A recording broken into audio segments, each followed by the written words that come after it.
தலைவர் முத்துக்குமார் அவங்களா இருந்தாங்க. மேலாளர் சொன்னேன், அதுக்கு வாய்ப்பு இல்லை, நான் நல்லபடியாக முடிச்சு கொடுத்துருவேன்னு சொல்லியிருக்கிறாங்க. அது மாதிரி அவங்க நல்லபடியாக முடிப்பாங்க நம்புவோம். நமக்கு 3 to 6 நாட்கள் நல்லபடியாக தேர்வு வரணும். நமக்கு இடம் வேண்டியவங்களுக்கு அந்த ஊர்ல என்ன விலையோ அதுக்கான இடம், கம்பெனி சொல்ற விலை இல்லை, அதுக்கு நம்ம ஒரு தீர்வு. இடத்த நீ எப்படி பிக்ஸ் பண்ணுவோம், நான் எப்படி வேலையை பிக்ஸ் பண்ணுவேன் ஒரு கொஸ்டின் வந்தது. அப்ப அதுக்கு ஒரு தீர்வு நம்ம என்ன சொல்றோம், அவர்கிட்ட உங்க ஊர்ல ஒரு இடம் இருக்குன்னா நீங்க 1 லட்சம் ரூபாய் சொல்றீங்க, நான் 50,000 ரூபாய் சொல்லுவேன். இல்ல நான் 50,000 ரூபாய் நீங்க 3 லட்சம் சொல்றீங்க. சோ எந்த ஊர்ல இடம் இருக்குதோ அந்த ஊர்ல பேங்க் இருக்கும். அந்த பேங்குக்கு லீகல் ஒப்பீனியன் கொடுக்கிற ஒரு சாஃப்ட்வேர் வேல்யூவர் இருப்பார், இன்ஜினியர். அவர் வந்து ரிட்டனாவே கொடுக்குறாரு. வீடு கட்டுறதுக்கு லோன் கொடுக்கும்போது, லேண்டுக்கு லோன் கொடுக்கும்போது இந்த இடம் இவ்வளவு வேலை போகும்னு ஒரு சர்டிபிகேட் கொடுக்குறாரு. அந்த ஊர்ல இருக்கிற அந்த இடம் இருக்கிற ஊர்ல இருக்கிற பேங்க் எதுவோ அதுக்கான சாஃப்ட்வேர் இன்ஜினியர் யாரோ அவர் கொடுக்குற வேலை செஞ்சா ஒத்துக்கணும், அவர் கொடுக்குற வேலை செஞ்சு நீ ஒத்துக்கணும், நான் ஒத்துக்கணும். அதுல எந்த டிசிஷனும் கிடையாதுன்றது அந்த வேல்யூக்கு நம்ம ஃபிக்ஸ் பண்ணியிருக்கோம். ஃபிக்ஸ் பண்ணி நம்ம லிஸ்ட் வாட்ஸ்அப்லயோ போய் போட போறோம். மொத்த இடங்கள் எவ்வளவு இருக்குது, மொத்த வேல்யூஸ் என்ன, ஒவ்வொரு இடத்துக்கும் வேல்யூஸ் என்ன, அந்த வேல்யூஸ் போன இன்ஜினியர் யாரு, அதுல வித்த சைட் எவ்வளவு, விற்காத சைட் என்னென்ன இருக்குது, இது வேணுமா வேண்டாமான லிஸ்ட் நம்ம வாட்ஸ்அப்ல யூடியூப்ல போடலாம். வேணும்ன்றவங்க எடுத்துக்கலாம். சார் எனக்கு இந்த சைட்டு போதும் எடுத்துங்க.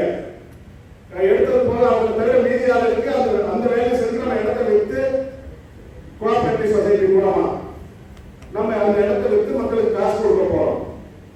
இது மாதிரி ஒரு ப்ரொபோசல் இப்போ வரைக்கும் வந்திருக்குது. இது கிட்டத்தட்ட ஒரு பாதி ஐடியா தான். இன்னும் பாதி ஐடியா உங்களுக்கு இருக்கலாம், அல்லது போகும்போது இந்த ஐடியாவில் சில சேஞ்சஸ் வரலாம்.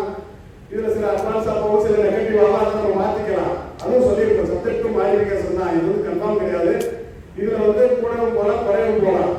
இதுல நம்ம மாத்தி கொடுக்கலாம். அது மாதிரி அவங்க சில ஐடியாஸ் நம்ம எடுத்துக்கிறோம். 10 வருஷம் ஆயிடுச்சு, 15 வருஷம் ஆயிடுச்சு, யாரும் கிடைக்கலன்னு சொல்லிட்டு இருக்காங்க. அந்த கம்பெனி எல்லாமே என்னன்னா பணத்தை வேலைக்கே பண்ணிட்டாங்க, அல்லது செலவு பண்ணிட்டாங்க, அழைச்சிட்டாங்க, தொலைச்சிட்டாங்க, அந்த மாதிரி பிரச்சனை இருக்குது.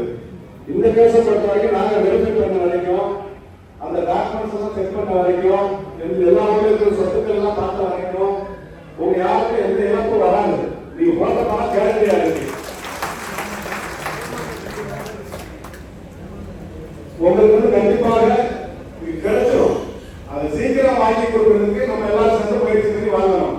ஏன்னா நம்ம கம்பெனியோட அதிகமா அங்க வந்து சொத்துக்கள் இருக்கு. அதனால நம்ம பணம் பயிற்சிக்கு யாரும் பயப்பட வேண்டிய அவசியம் இல்லை. ஏன்னா நான் நிறைய கம்பெனி கேஸ் நடத்துறேன். இதுல வந்து உங்களுக்கு பாதிக்கப்பட்டவர் இருக்குங்க. ஒரு சில கேஸ்ல ஏமாத்தி போன கம்பெனிக்கு நான் கேஸ் நடத்துறேன். அதெல்லாம் பாத்தீங்கன்னா ஒண்ணுமே இல்லைன்னு தெரியுமா, மக்கள் பாவமா இருக்கும், செஞ்சு கொடுக்க முடியாம போயிருக்குது எங்களுக்கு. ஆனா இந்த கேஸை பொறுத்த வரைக்கும் போலீஸுமே நான் போயிட்டு டிஎஸ்பி எஸ்பி எல்லாருமே பேசும்போது அவங்க என்ன சொல்றாங்கன்னா, இதுல வந்து மக்களுக்கு சொத்து இருக்குது, சீக்கிரம் அதை முடிச்சுட்டு போறதுக்கு வழி பண்ணுங்கன்னா அவங்க சொல்லிட்டு இருக்காங்க. அதனால உங்களுக்கு சீக்கிரம் கிடைக்கும். இன்னொன்று என்னன்னா, நம்ம எல்லாம் அதுல பிரச்சனைகள் இருக்கிறோம். எல்லாரும் பேசுற விஷயம், எல்லாரும் வருத்தப்பட கோபப்படுற ஒரு விஷயம் என்னன்னா, நாங்களாம் கஷ்டப்பட்டு இருக்கோம். நம்ம முன்னாடியே வந்துட்டு பெரிய பெரிய காரில் போயிட்டு பெரிய பெரிய வீடுகளை வாங்கிட்டு அவங்க முன்னாடி மட்டும் நல்லா வசதியா வச்சுட்டு அவரோட நகைகளை வாங்கிட்டு வீடு எங்க முன்னாடி தான் இருக்கான். இப்போ 4 மாசமா மட்டும் காரை விட்டுட்டு ஊருக்குள்ள வராம, நகைமானம் இல்லாம செல்லா பண்ணிட்டு அலையிறாங்க. அதெல்லாம் நம்ம என்ன செஞ்சாலும் தேவையில்லை. அதெல்லாம் வீட்டுக்கு 50 பிடிச்சு கொடுத்தோம் போலீஸ்ல. நீங்க உங்க ஊர்ல எல்லாம் ஒன்று சேர்க்க அந்த வீடை பிடிச்சு போலீஸ்ல கொடுத்துருக்கோம். உங்களுக்கு டென்ஷன் படுத்துறான், கடுப்பாக்குறான். நீ போலீஸ் போக சொல்றாங்கன்னா, போலீஸ்ல கம்ப்ளைண்ட் கொடுக்க சொல்றாங்கன்னா, நான் எதுக்கா கம்ப்ளைண்ட் கொடுக்கேன், ஒன்னு பிடிச்சு உட்கார வைக்க, நம்ம பிடிச்சி பக்கத்து போலீஸ் ஸ்டேஷன்ல உட்கார வைங்க. இல்ல அவங்க வீட்டுல எல்லாரும் உட்கார்ந்துருக்கீங்க, போன் பண்ணுங்க. இங்க சங்கத்துல இருந்து ஒருங்கிணைப்பாளர்கள் எல்லாம் வருவாங்க. உங்க பக்கத்துல இருக்கிற ஒருங்கிணைப்பாளர் உடனே வருவாரு. எங்களுக்கு உங்க ஊருக்கு வர டைம் இருந்தா போது நாங்க கிளம்பி வந்துருவோம். வந்து அதுக்குள்ள இங்கிருந்து இன்னொரு போலீஸும் வந்துடும். கொண்டு போய் எல்லாரும் உள்ள அழைச்சு விட்டுருவோம். அவங்க வீட்டுக்கே வரக்கூடாது. வீட்டு வாசல் உட்காருங்க, பிடிச்சு கொடுங்க. அந்த சொத்துக்களை விற்கிறாங்க, சப்ரிசாராஜ் சொல்லுவாங்க, விற்க விடாதீங்க. உடனே தகவல் சொல்லுங்க. உடனே நாங்க வரோம். வாட்ஸ்அப் குரூப்ல போட்டா அந்த பகுதியில் இருக்கிறவங்க உடனே வரணும். ஒரு வாட்ஸ்அப்ல ஒரு தகவல் சொன்னா அந்த ஏரியாவில் இருக்கிறவங்க டக்குன்னு அந்த சப்ரிசாராஜுக்கோ போலீஸ் ஸ்டேஷனுக்கோ அந்த வீட்டுக்கோ வந்தீங்கன்னா, ஒரு 4 பேர் நீங்க அந்த மாதிரி பண்ணீங்கன்னா எல்லாரும் வந்துடுவாங்க. நிறுவனமே எதுக்கு பேச்சுவார்த்தை வந்திருக்காங்க, தொடர்ந்து வந்து எல்லாரும் பிடிச்சு கொடுத்துருவோம், பிரச்சனை வருதுன்றதுனால பேசி முடிச்சுக்கோ வந்திருக்காங்க. அதனால இனிமேல் அந்த தரமான சம்பவங்கள் எல்லா ஊருமே நடக்கணும். அப்பதான் உங்களுக்கு சீக்கிரம் பணம் கிடைக்கும். இந்த மீட்டிங் முடிச்சுட்டு இங்க என்ன முடிவு எடுக்கணுமோ இதே அவங்களுக்கு சொல்லிட்டு அடுத்து தொடர்ந்து நம்ம மீட்டிங் போட்டு பேசுவோம் சொல்லி சொல்லியிருக்கிறோம். இதுல உங்களோட கருத்துக்கள் என்னன்றத எல்லாரும் சாட்டா சொல்லிட்டீங்கன்னா எல்லாரும் முதல்வர் வந்துட்டு ஓடுக்கும் போது சாப்பிடவும் செய்யணும். எவ்வளவு பேர் வருவாங்கன்றதால சாப்பாடுலாம் அரேஞ்ச் பண்ண முடியல. இல்லாட்டி அதுவும் பண்ணிருக்கலாம். நம்ம தொடர்ந்து அடுத்த வாட்டி மீட்டிங் பண்ணும்போது நம்ம சாப்பாடெல்லாம் அரேஞ்ச் பண்றதுக்கு ஏற்பாடு பண்ண சொல்லலாம். நன்றி. எல்லாரும் வந்து கருத்துக்களை சொல்றவங்க சொல்லுங்க. இப்ப இதுக்கு வந்து ஐயா இருக்கு, இருக்காங்க, இந்த நிர்வாகிகள் எல்லாம் இருக்காங்க, நிறைய ஒர்க் பண்றாங்க. வாட்ஸ்அப் குரூப்ல போன்ல இதெல்லாம் அவங்களுக்கும் இந்த பிரச்சனை செய்ய முடிவு கொண்டு நினைக்கிற உங்களுக்கும் நன்றியை தெரிவிச்சுக்கிறேன். உங்களுக்கு எல்லாரும் நன்றிகளை தெரிவிச்சுக்கிறோம். இதுல கருத்துக்களை சொல்றவங்க சொல்லுங்க. ஐயா முதல்ல அவங்க கருத்துக்கள் உட்கார்ந்து பேசுங்க. மனிதர்கள் எல்லாம் ஒரே மாதிரி இருக்கணும். எல்லாருக்கும் தவறாக நினைக்கக்கூடாது.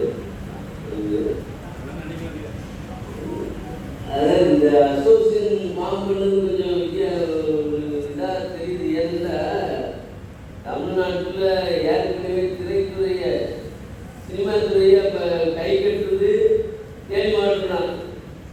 அதே மாதிரி இந்த எல்லா இதையும் தேன் மாவட்டத்தில் ஆரம்பிச்சதுனால சக்சஸ் ஆகும்னு நினைக்கிறேன். வாய்ஸ் ஆஃப் லா வியூவர்ஸ் அனைவருக்கும் வணக்கம். இன்னைக்கு மதுரையில் நம்ம நியூமேக்ஸ் முதலீட்டாளர்கள் எல்லாருக்கும் சேர்ந்து ஒரு மீட்டிங் போட்டிருந்தோம். அந்த மீட்டிங்கில் 1000க்கும் மேற்பட்ட மக்கள் கலந்துக்கிட்டாங்க. அதில் இந்த பிரச்சனைகள் எல்லாமே புகார் கொடுத்தது, டெபாசிட் பண்ணது, அதற்கப்புறமா இதுவரைக்கும் நடந்துட்டு இருக்கிற விஷயங்கள் எல்லாமே வந்து டீட்டெயிலாக டிஸ்கஸ் பண்ணியிருக்கிறோம். ஃபர்தராக என்ன செய்யணுன்றதையும் டிஸ்கஸ் பண்ணியிருக்கிறோம்.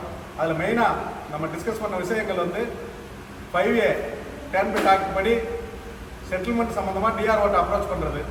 அதற்கு நம்ம எல்லா டெபாசிட்டரும் இனி வருங்காலங்களில் ரெடி பண்ணி கொடுக்குற ஃபார்மில் கையெழுத்து போட்டு கொடுக்கணும். அதை டிஆர்ஓட்ட கொடுத்து காம்பவுண்டிங்க்கு நம்ம வாங்கிட்டு போய் கோர்ட்டில் கொடுத்து பெர்மிஷன் வாங்கணும். அதற்கு இன்றைக்கி வந்த ஒட்டுமொத்த கூட்டமும் பணம் அல்லது நிலம் ரெண்டில் எது கிடைச்சாலும் சரிதான்ற மாதிரி சொல்லியிருக்காங்க.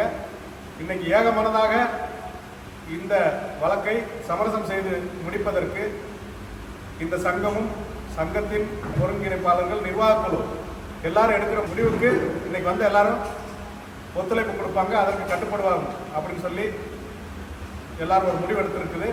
அதன் அடிப்படையில் நம்ம தொடர்ந்து செயல்படுவோம். இனி வருங்காலங்களில் அதிவிரைவில் 3 to 6 மாதத்துக்குள்ள எல்லா மக்களுக்கும் அவங்க டெபாசிட் பண்ண பணம் திரும்ப கிடைக்கிறதுக்கு நடவடிக்கை எடுக்கப்படும். நன்றி, வணக்கம்.